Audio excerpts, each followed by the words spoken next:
Halo, assalamualaikum warahmatullahi wabarakatuh. Balik lagi kepada saya Irfan Arfian, sang lawyer dan kurator.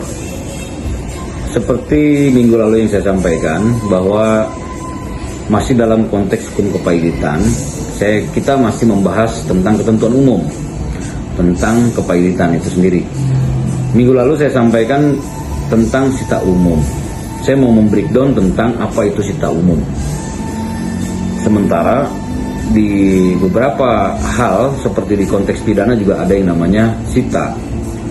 Begini teman-teman, sita umum itu maksudnya adalah ketika suatu badan hukum perseroan dinyatakan pailit oleh pengadilan niaga pada wilayah hukum setempatnya, maka di situ telah ditunjuk seorang kurator dan juga diangkat seorang hakim pengawas yang mengawasi jalannya proses kepailitan. Nah, sita umum yang dimaksud adalah apabila suatu badan hukum itu sudah dinyatakan pailit, ya kan, maka tugas berikutnya adalah kurator melakukan pemberesan. Yang sebelumnya dilakukan verifikasi, yaitu pengurusan, dan lalu diakhiri dengan pemberesan. Nah, sita umum yang dimaksud adalah maka seketika sejak dinyatakan pailit badan hukum itu, perusahaan itu, maka seluruh aset, harta benda, kekayaan debitor pailit semua disita oleh kurator. Ini perintah undang-undang. Dalam rangka apa? Dalam rangka mengamankan harta benda tersebut yang dinamakan budal pailit, yang kemudian dilakukan proses verifikasi dan pelelangan yang akhirnya nanti ujungnya dijual oleh kurator atau dilelang di KPKNL, di kantor pelayan kekayaan negara. Nah, untuk apa? Untuk membayar utang. Jadi proses penjualannya pun sangat terbuka, ya kan, karena dijual di muka umum, tapi melalui perantara kantor pelayanan negara, kekayaan negara, dan lelang.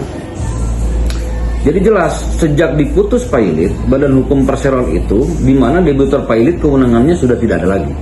Karena sejak itulah kurator berwenang untuk menyita seluruh aset-asetnya. Maka dalam suatu korespondensi surat menyurat, kurator harus mencantumkan frasa.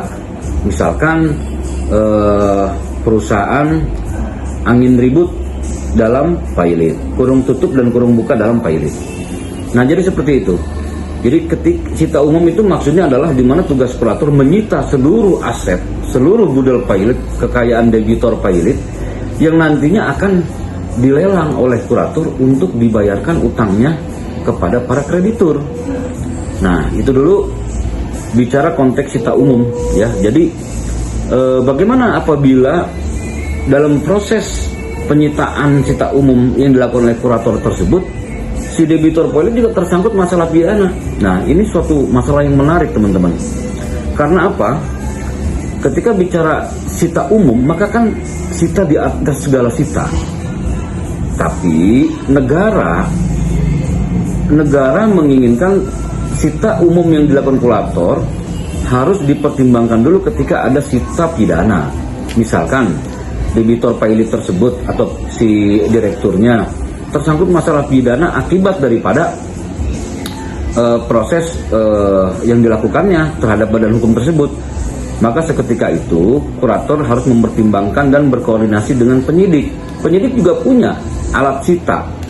Alat sita pasal 39 KUHP pidana itu mengatur di mana seorang penyidik bisa menyita seluruh aset yang timbul akibat dari kejahatan. Artinya begini, sita umum dengan sita pidana, maka ketika ini berbarengan, kurator harus berkoordinasi dengan penyidik untuk